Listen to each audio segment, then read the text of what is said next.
Sinampahan na rin ng kasong tax evasion ng Bureau of Internal Revenue ang dalawa pang contractor na umunoy responsable sa ilang ghost flood control project sa Bulacan.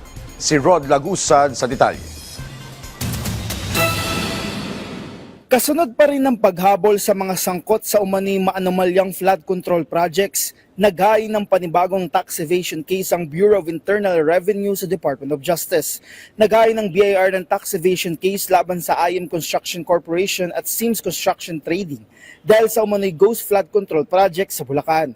Ayon kay BIR Commissioner Charlito Martin Mendoza, aabot sa 13.8 million pesos ang kabuuang tax deficiencies ng dalawa mula sa peking gastos, underreported na kita at peking VAT declarations.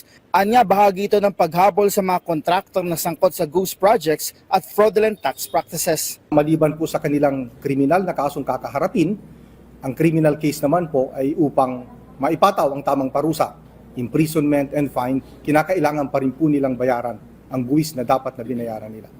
Naharap ang mga ito sa paglabag sa National Internal Revenue Code of 1997, kabilang nga dito ang tax evasion at willful failure to supply correct and accurate information. Anya, base sa investigasyon ng BIR, nakita na ang Sims Construction kung saan proprietor si Sally Nicolas Santos na aabot sa 6.4 million pesos ang tax liability nito para sa una at pangalawang quarter ng taong 2025.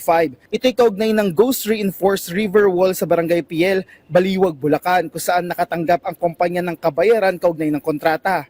Nag-file niya ito ng tax return at nagdeklara ng construction cost pero hindi naman nagawa ang proyekto. Habang sa IM Construction naman ay nasa 7.4 million pesos para sa huling quarter ng 2024. Lumabas sa investigasyon ng BIR na nabayaran ito para sa paggawa ng pumping station at floodgate sa Barangay Santa Rosario, Hagonoy, Bulacan, pero wala namang kahit anong istruktura ang naitayo.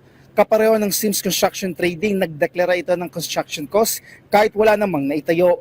Ayon sa BIR, ito ay ginawa para makaiwas sa pagbayad ng tamang buwis. Iniimbestigahan po natin ang lahat na posibleng involved dito sa mga flood control anomalies na ito, regardless of the personalities involved. Gusto lang po nating siguraduhin na pag nagsampa tayo ng kaso ay meron tayong maliwanag na ebidensya. Binigyang din naman ni Mendoza na kanila pang pinalawak ang audit sa iba pang kontraktor at mga individual at maghahain na marami pang kaso sa mga darating na mga linggo. Rod Lagusad, para sa Pambansang TV sa Bagong Pilipinas.